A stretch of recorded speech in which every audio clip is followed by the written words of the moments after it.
እኔ ምን መሰለህ ጥያቄ እኔ አሁን የምኖረው ትዳር ውስጥ ነው ገባ። እሺ ግን ባሌ ክርስቲያን ነው፣ እኔ ሙስሊም ነኝ። እሺ እና ልጆችም አሉኝ። ግን ቤተክርስቲያን አልሄድም ማለት ልጆቼንም ያው እሱ ከሚከፋው ብዬ ነው እንደዚህ ተጠምቀዋል ልጆች። ግን እኔ አላምንበትም ገባ። እኔ ያን የመጣሁበትን ስለሆነ የማውቀው ግን ይሄኛውንም አልያዝኩትም ከዛኛውም አልሆንኩም። እና ምን ትለኛለህ ነው? ዓለም ላይ ስንፈጠር ጊዜ ፈጣሪ የፈጠረብን ዓላማ አለ። ዝም ብሎ በከንቱ አይደለም የፈጠረው። ነገር አለ። ከሞት በኋላ የምንሄድበትን ቦታ አለ። አላህ ለምንድን ነው የፈጠረን? ለምን እንድንመጣ ያደረገን ከተባለ ወማ ኸለቅቱል ጅነ ወልኢንሰ ኢላ ሊያዕቡዱን አለ። ሰውንም ሆነ ጅኖችን እኔን እንዲገዙኝ እንጂ ለሌላ ዓላማ አልፈጠርኳቸውም አለ። ሰው ልጅ ቆም ብላችሁ አስቡ። ለምንድን ነው እዚህ ዓለም ያመጣኝ አምላክ? ዝም ብሎ በከንቱ አላመጣም። እኔ ይህን ሞባይል ሰርቷል ሞባይል ባለቤት ዝም ብሎ በከንቱ አልሰራም። ዓላማ አለው ከበስተጀርባው። ለዚህ ዓላማው ሊውል ይገባል። መኪና ሰራ አንድ ሰው ዝም ብሎ ሰርቶ ሊያስቀምጠው ነው? ላ ጥበብ አለ ከበስተጀርባው፣ ዓላማ አለው ሊያሽከረክረው ሊገለገልበት። ከዛሊክ ይህን የሚያክል ድንቅ ፍጡር አላህ ስብሐነሁ ወተዓላ የሰው ልጅን የፈጠረው የሚገርም አይምሮን የሰጠው ነገራቶችን እንዲያስተውልና እንዲያገናዝብ ያደረገው ዝም ብሎ በከንቱ እንዳይመስላችሁ ለትልቅ ዓላማ ነው። ከበስተጀርባችሁ ከሞት በኋላ ትልቅ ድግስ አለባቸው። ወይ የእሳት ድግስ የዘላለም ወይም የዘላለም ጸጋ ድግስ አለላቸው። ታዲያ ሄደን ያወቀ ሰው ከሞት በኋላ ህይወት እንዳለ ያወቀ ሰው እንዴት ነው በራሱ ላይ የሚቀልደው? እንዴት ለጊዜያዊ ለአጭር ዓመታት ብሎ አምላኩን ክዶ እንዴት ይኖራል? ወይም የአምላኩ የማይፈልገውን ስራ እየሰራ እንዴት ይኖራል? አላህ ስብሐነሁ ወተዓላ የሌላ እምነት ተከታዮችን ማግባት እርም አድርጓል፣ ሐራም አድርጓል። በሱረቱል በቀራ ላይ ሲናገር ምን አለ? ወላ ተንኪሑል ሙሽሪካት ሐታ ዩእሚንነ ወለአመቱን ሙእሚነቱን ኸይሩን ሚን ሙሽሪከትን ወለው አዕጀበትኩም ወላ ተንኪሑል ሙሽሪኪነ ሐታ ዩእሚኑ ወለዐብዱን ሙእሚኑን ኸይሩን ሚን ሙሽሪኪን ወለው አዕጀበኩም ኡላኢከ የድዑነ ኢለናር ወላሁ የድዑ ኢለል ጀነቲ ወልመግፊረቲ ቢኢዝኒሂ ወዩበይኑ አያቲሂ ሊናሲ ለዐለሁም የተዘከሩን ይላል። በእኔ በአላህ ላይ የሚያጋሩ ሰዎችን እስካላመኑ ድረስ በፍጹም እንዳታገቡ ይላል። እነዚህ ሰዎች ወደ ገሃነም እሳት ነው እንደሚጠሯቸው አለ። እኔ ደግሞ ወደ ምህረቴና ወደ እዝነቴ ነው የምጠራቸው አለ። በሌላ ቦታ ላይ አላህ ስብሐነሁ ወተዓላ ላ ሁነ ሒሉን ለሁም ወላ ሁም የሒሉነ ለሁነ ይላል። የእናንተ ለእነርሱ አይፈቀዱም፣ የእነርሱም ለእናንተ አይፈቀዱም። ወላ ቱምሲኩ ቢዒሶሚል ከዋፊር ይላል። ከከሃዲያን ሰዎች ጋር የትዳርን ቃል ኪዳን እንዳትይዙ ይላል። አንዲት ሙስሊም ሴት ከሌላ እምነት ተከታይ ጋር አግብታ እየኖረች ከሆነ እያደረገች ያለችው የእያንዳንዱ ቀን ግንኙነት እንደ ዝሙት ከአላህ ዘንድ እየተጻፈ እንደሆነ ታውቃላችሁ። እንደ ዝሙት እየተጻፈ ነው እያንዳንዱ ህይወቱ። ዝሙት ወዴት ነው የሚያስወርዳ? ወላ ተቅረቡ ዚና ኢነሁ ካነ ፋሒሸተን ወሰአ ሰቢላ። እና ከዚህ ህይወት እንዲህ አይነት ህይወት ውስጥ ያላችሁ ካላችሁ መጀመሪያ በእርግጠኝነት ሲቀርቧችሁ ጊዜ የሚቀርቧችሁ እንሰልምላችኋለን በሚል መቼም ሴት ልጅ ወንድ ልጅን ሄዳ አትጨነጭም። ነገር ግን ወንድ ልጅ ነው ቀርቦ የሚመጣው። የዛኔ በሚመጣ ጊዜ እምነቷን በጣም ተጠብቃለች። ሴት ልጅ ጠንካራ ነበረች። ከጊዜ በኋላ ግን እሰልምልሻለሁ በሚል ይቀርቧቸዋል። ከዚያ ራሳቸውን ህይወት ከጀመሩ በኋላ አሁን እንደፈለግሽ ከፈለግሽ ሂጂ ከፈለግሽ ወደ እኔ ነይ ይላታል። አንዳንዱን ያስገድዳት ሁሉ ይችላል። ካልሆነ እንለያያለን ይላታል።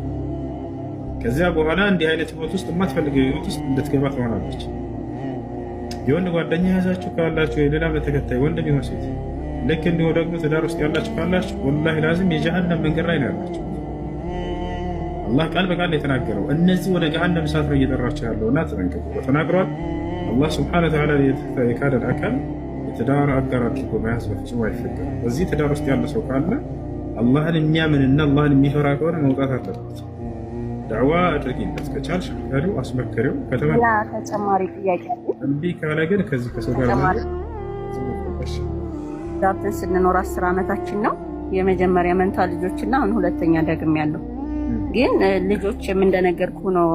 ምንም እኔ ስለማልን አይሄዱም ቤተክርስቲያንም እና ጎረቤት ምናምን ይገፋፋኛል። ለምንድን ነው የማትሄጂው ምናምን ግን አልሄድም በቃ ሂጄ የሆነ ቀን ራሱ ሂጄ እንደዚህ ብለውኝ ምናምን ከመከሩ በኋላ ሂጄ ስመጣ ራሴን ያመኛል። ግን እኔ መመለስ የምፈልገው ወደዚህ ወደ ነበርኩበት ነው። ግን የልጆች አባት ደግሞ በጣም ሲበዛ ጥሩ ሰው ነውና እንዴትስ ልደየው? እንደገና ደግሞ ወደ እኔም ለማምጣት ብሞክር እሺ ምንም አይመስለኝም እና ምን ትመክሩኛላችሁ ነው?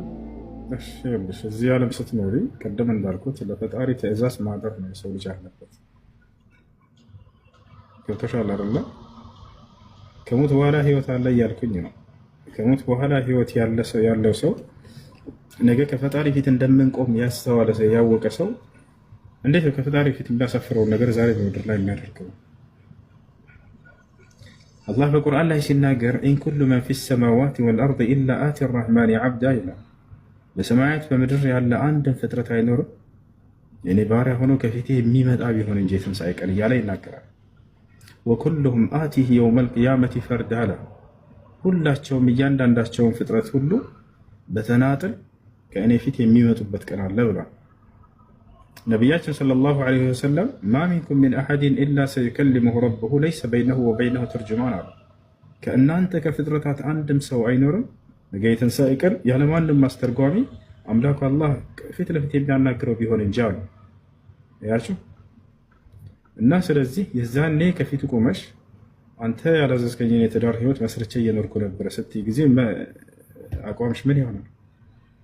ስለዚህ ከሞት በኋላ ያለውን ህይወት አስባችሁ ከፈጣሪ ፊት መቆም እንዳላስባችሁ የዛኔ የሚያስቀይም የሆነ ነገር ዛሬ ላይ አትስሩት። እና እህት ከቻልሽ ዳዕዋ አድርጊለት፣ ምከሪው፣ አስመክሪ። ወደ ዲንሽ ተመለሽ፣ ወደ አላህ ተመለሽ፣ ወደ እስላም ተመለሽ። ልጆችሽንም በእስላም ላይ እንዲያድጉ አድርጊያቸው። መከረሽው አስመከረሽው እምቢ ካለ ምንም ማድረግ አይቻልም። የፈጣሪን ትእዛዝ የቀረሽችን ዘመንሽን ጠብቀሽ ኑሪያት። እስከ ዛሬውን ወደ አላህ ተውበት አድርጊ። አሁን ያለሽበት መንገድ ብትሞች ወላሂ በጣም አደጋ ነው። በጀሃነም መንገድ ላይ ነው ያለሽው። ቅድም እንደተናገርኩት ዋህብያ ለሁለት ተከፍለዋለን ብለው ራሳቸው ተከፍለው ቁጭ አሉ። ተከፍለው ያለ ስራ የሰውንማ በጣም ነበር ያሳቀኝ። ይሄ በጣም እኮ ነው የሚገርመው ነገር። ተደብቀው ያዳምጡ ነበርና መምህሮቻቸውን አሁን ስረዳ የተሳሳተ ትምህርት ስለተሰጠ የዛኔ በቃ ያንን ለማረም ነው የመጡት። ያው ንጽጽር የምትሰሩ ልጆች ብሎ በግልጽ ነው ቄሱ የተናገረው። ንጽጽር እንሰራለን የምትሉ እስልምና ላይ ከሙስሊሞች ለመሸሽ ብላችሁ አምላክ እጅ የለውም ያላችሁ እያለ በግልጽ ተናገረ። አምላክ እግር የለውም ምሳሌ ናቸው እያላችሁ የተናገራችሁ ተሳስታችኋል። ምሳሌ አይደለም፣ ትክክለኛ የሆነ እጆች እግሮች አሉት፣ ግን እንደ ሰው አይደለም ብለው ተናገሩ። እና ይገርማል፣ በጣም ይገርማል። አዎ አንደኛ ቴዎሎጂውን በደንብ አለማወቅ ነው እንትን የሚለው። በነገራችን ላይ ልክ እንደ ከራሚያ በአንድ ወቅት ቱርቱሊያ የሚባለው ሰው አምላክ ምንድነው ዲቫይን ኮምፕሊሲቲ ያለው የተዋቀረ አካል አለው ቦዲ አለው ብሎ ያምናል፣ ጀሰድ አለው ብሎ ያምናል። ሶማ የሚለው ማለት ነው። እሱ አሁን ውግዝ ነው ከእንትን ላይ በታሪክ ውስጥ ማለት ነው። የኒቂያ ጉባኤ ላይ ያሉትና እና አትናቴዎስ ምናምን ደግሞ ያሉት አምላክ አይን አለው፣ እጅ አለው፣ ጆሮ አለው፣ እግር አለው፣ ነገር ግን እንደ ፍጡር አይደለም፣ አይመረመርም፣ አይታወቅም ነው ብለው ያስቀምጡት።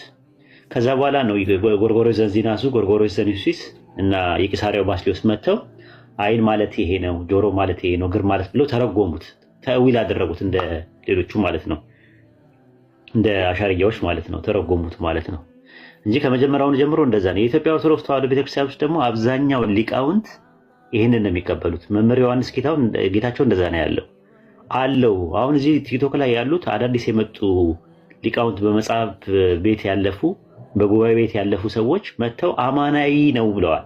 እውነተኛ ነው አለው፣ ሪል ነው፣ ነገር ግን ከፍጡራን ጋር አይመሳሰልም፣ እንደ ሰው አይደለም ነው። በቃ ትክክለኛ እኮ አነጋገር ነው። እንደ ሰው አይደለም ነው። የሰው ኮምፖስት ያደረገ ነገር ነው አንደኛ። ሁለተኛ ኤሰንሱ ላይ ነው ያለው፣ ዛቱ ላይ ነው ያለው የሰው። ለምሳሌ አይን፣ ጆሮ፣ እግር ምናምን የምትለው ነገር የዛ ውቅር ነው የሰው አካል የሚባለው ይሄ ቦዲ የሚባለው ነገር ማለት ነው።